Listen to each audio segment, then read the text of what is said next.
She said, "You're overreacting. It was just a kiss with my coworker. He was drunk." I didn't argue. I just stopped answering. A week later, she was on my porch in tears, saying she made a mistake. I just stepped aside, said I know, and shut the door. Hey viewers, before we move on to the video, please make sure to subscribe to the channel and hit the like button if you want to see more stories like this.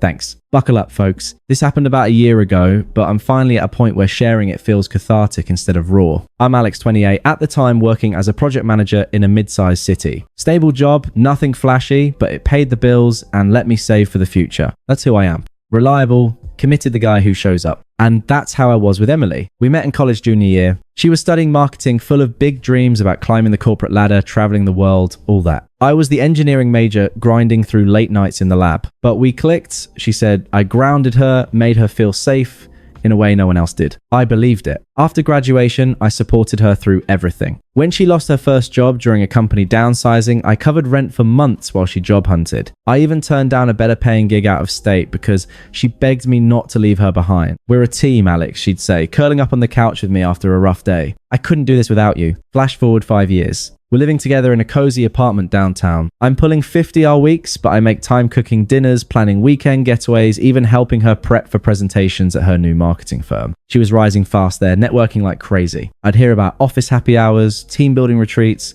"It's all professional," she'd assure me with a kiss on the cheek, but lately things felt off. She'd come home late, phone glued to her hand, giggling at texts she wouldn't show me. I'd ask casually, "Everything good?" And she'd brush it off. "Just work stuff, babe. Don't worry."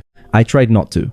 I trusted her, but doubt creeps in slow, doesn't it? Like a leak you ignore until the floor's soaked. One night, she left her phone charging while showering. A notification popped up from Jake work. I shouldn't have looked, but I did. Photos from an office party the weekend before. Her and this guy Jake, her coworker, arms around each other laughing. Then a text. "Last night was fun. Can't stop thinking about that kiss." My stomach dropped. I scrolled up. More messages. Flirty banter. Plans to grab drinks alone next time. It wasn't just one slip. This had been building. When she came out, towel wrapped and humming, I held up the phone. My voice was steady, even though my chest felt like it was caving in. "Emily, what's this?" She froze, eyes widening for a split second before she recovered. Then she rolled them like I was the one being ridiculous. "Oh my God, Alex, you're overreacting. It was just a kiss with my coworker. He was drunk. We were all wasted at the party.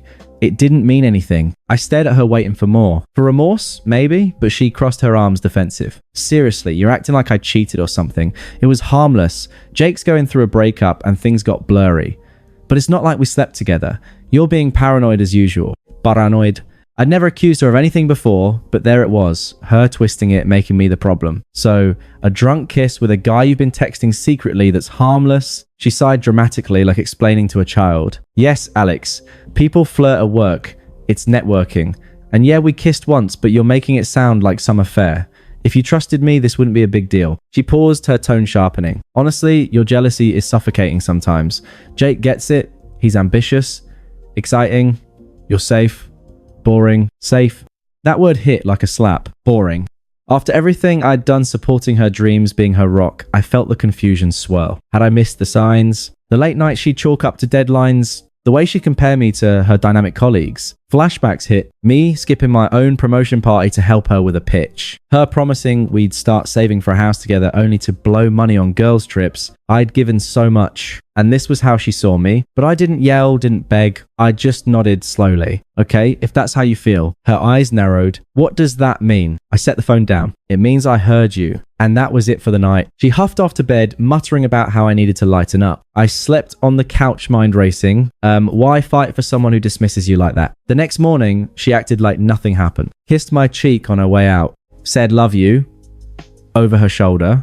But I knew the trust was shattered. The breakup didn't explode. It unraveled quietly like a thread pulled too far. That evening, Emily came home late again, smelling faintly of wine. She popped down next to me on the couch where I was scrolling job listings, something I'd started doing that afternoon just in case. "So are we good?" she asked, like the fight was a minor blip. I looked at her, really looked. The smug tilt to her chin, the way she avoided my eyes. "Emily, tell me the truth. Was it just a kiss?" She hesitated, then shrugged. "Fine, maybe it was more than once. We've been talking a lot. Jake listens. You know, he pushes me to be better. With you, it's just comfortable, but I need more than that. Excitement, passion." There it was. The admission wrapped in justifications. "So, you're choosing him?" She leaned back, crossing her legs. "I'm not choosing anyone yet. But yeah, I've been thinking we need a break. You're great, Alex, but you're holding me back. My career is taking off. And Jake gets that world. He's got connections, ideas. We clicked at that party because he's not afraid to take risks. You play it safe. Always planning saving. It's boring. I deserve someone who matches my energy. Her words stung, but I felt a strange, calm settle. Twisted logic, blaming me for her betrayal. Acting like cheating was an upgrade. And the kiss, the texts, excuses. No, it happened because we've grown apart. You don't excite me anymore. Jake does. But hey, we can still be friends or something. She said it so casually, like discarding a shirt that no longer fit. Smug, dismissive, as if I should thank her for the honesty. I didn't argue. No tears, no pleas. If that's what you want, go for it. She blinked, surprised. That's it. You're not going to fight for us. Why would I? You've made your choice. She stood up, irritated now. Wow. Okay, if you're going to be petty about it, fine. I'll crash at a friend's tonight. Give you space to cool off. She packed a bag, quickly slamming drawers. As she headed for the door, she turned with a final jab. You'll regret this, Alex.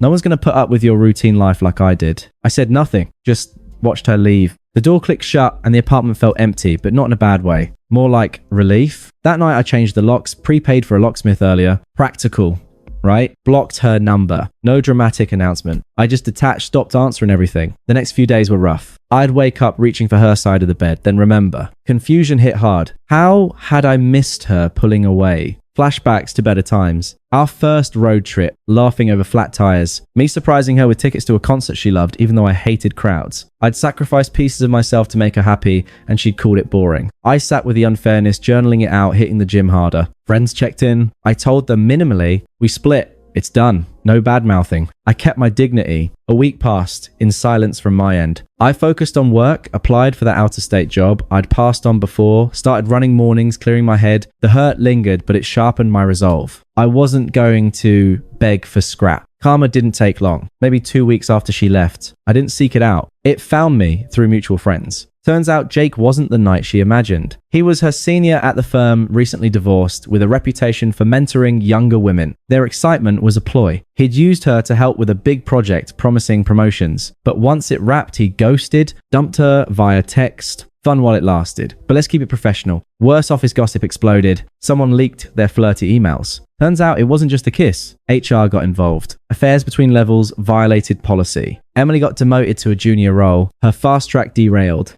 Jake. He skated by with a warning, but his instability showed. Verbal outbursts in meetings, rumors of him harassing others. She moved in with him, briefly, hasty decision, but he kicked her out after a fight, leaving her scrambling for a sublet she couldn't afford on her reduced salary. Friends filled me in reluctantly. She's unraveling, man once said over coffee. Crying at work, isolating.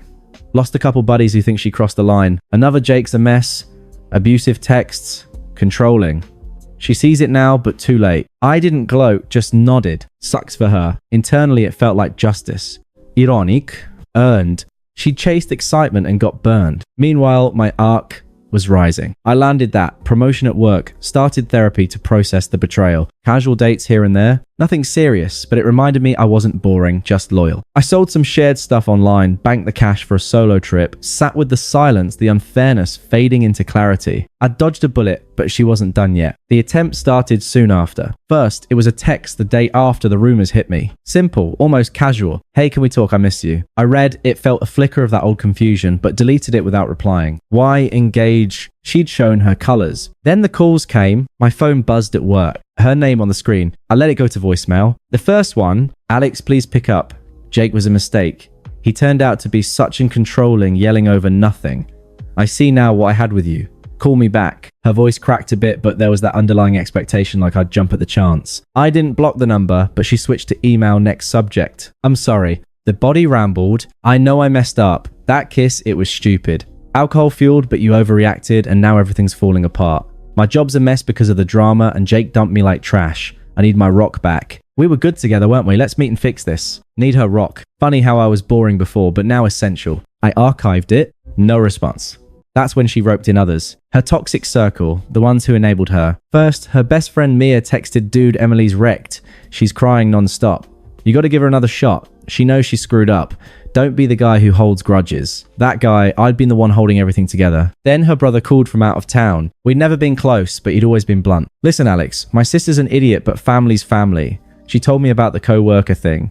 Dumb, but not the end of the world. Man up and take her back. She's broke now, crashing on couches. You gonna let her suffer? Unpleasant, pushy, like it was my duty to fix her mess. Not my problem anymore, I said calmly, and hung up.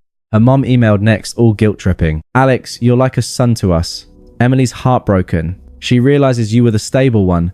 Please, for old time's sake, hear her out. She's lost without you. Toxic undertone implying I owed them. I replied once to all of them via a group email. Respect my space. This is done. Then blocked, but desperation ramped up. A few days later, voicemails from a burner number. Her, I could tell. Alex, why are you ignoring me? I said, I'm sorry. Jake abused me emotionally, made me feel small. You never did that. Come on, we can start over. Then pleading. I need help with rent. I got demoted and everything's piling up. You're the only one I trust. Hypocrisy, dripping. She chased excitement now, begging for my safe stability. It escalated to anger when silence persisted. Another voicemail. Fine, be petty. You think you're better than me now. I gave you 5 years and this is how you repay. Ignoring me like I'm nothing. How dare you? Her true colors shown. Smug dismissal flipped to furious entitlement. Friends told me she was ranting online. A posting about exes who ghost after one mistake. One mutual buddy forwarded a screenshot. Some people act all loyal until you slip, then poof, gone. Pathetic. I sat with it all. The attempts piling like unread notifications. Confusion from the start had evolved. Now it was clear she'd manipulated me, compared me, betrayed me. But I wasn't vulnerable anymore. Gym sessions turned into routines, work into passion projects. I even started seeing someone casually. Sarah, a colleague who'd always been kind. No rush, but it felt good. Emily's, please. Background noise. I protected my peace attaching further each time. Still, she didn't stop. Showed up at my apartment one night, banging on the door. Alex, open up. I know you're in there. We need to talk now. Hair-streaked face through the peepfold disheveled hair. I didn't open. Called building security instead. That was the peak. Her desperation laid bare power reversed. She discarded me, crew. Now she unraveled while I rebuilt. The final nail came at our mutual friend Tom's birthday party, a low-key gathering at a local bar a month later. I debated going. Knew she might show given the overlap in circles, but I wasn't hiding. I'd moved on. Landed the out-of-state job offer, but turned it down for a better local promo. Sarah and I were official now. Nothing flashy, but real. I arrived with her on my arm, feeling grounded, evolved. The place was buzzing. String lights, laughter, clinking glasses. Tom slapped my back. Glad you came, man. Heard about Emily. Rough. I shrugged it off. Then I spotted her across the room, huddled in a corner, nursing a drink, looking worn. Bags under her eyes, clothes rumpled like she'd stopped caring. Our eyes met. She beelined, over ignoring Sarah at first. Alex, she started, voice shaky but urgent. Thank God. I've been trying to reach you. Can we talk privately? Her eyes darted desperate. I stayed calm, sipping my beer. Here is fine. What's up? She glanced at Sarah, then back. Who? Never mind. Look, I messed up big time. That kiss with Jake. Stupid. He was drunk. I was drunk. But it snowballed because I felt stuck with you. No, wait. That came out wrong. I mean, you were safe, but I needed more. But now he's gone. My job's tanked. Friends ditched me after the truth came out. I'm alone. Alex, take me back. We can fix this. I promise I'll change. Hypocrisy on full display. Echoing her old excuses. Twisting logic again. Blaming alcohol, then me, then begging. The crowd nearby quieted, sensing the tension. Public unraveling. Her failure on display against my quiet thriving. I met her eyes indifferent. You said I was overreacting. Turns out I wasn't. You chose excitement over loyalty. Called me boring. Remember, I deserve someone who matches my energy. Well, you got what you chased and it burned you. She teared up, voice rising. But I was wrong. Jake was abusive. Fake. You're the real deal. Please, Alex, I'm sorry, I need you. Mirror time. You needed me as a backup. Your words, not mine. But I've moved on. Built something better. You've got your life. I've got mine without the drama. She grabbed my arm. That's it, you're just done. After everything, I stepped back gently, Sarah squeezing my hand. Yeah, I know you made a mistake. Yours, not mine. Firm, definitive. No sympathy, just facts. She stood there irrelevant now. As I turned away rejoining the party, whispers followed friends, seeing the contrast her desperate me composed upgraded. She left soon after head down. Last I heard, she moved back with her parents piecing things together. Me. I focused on growth, new routines, real connections. She was a chapter closed. Thanks for watching. Make sure to subscribe to the channel and hit the like button. What do you think about this story? Share it in the comments.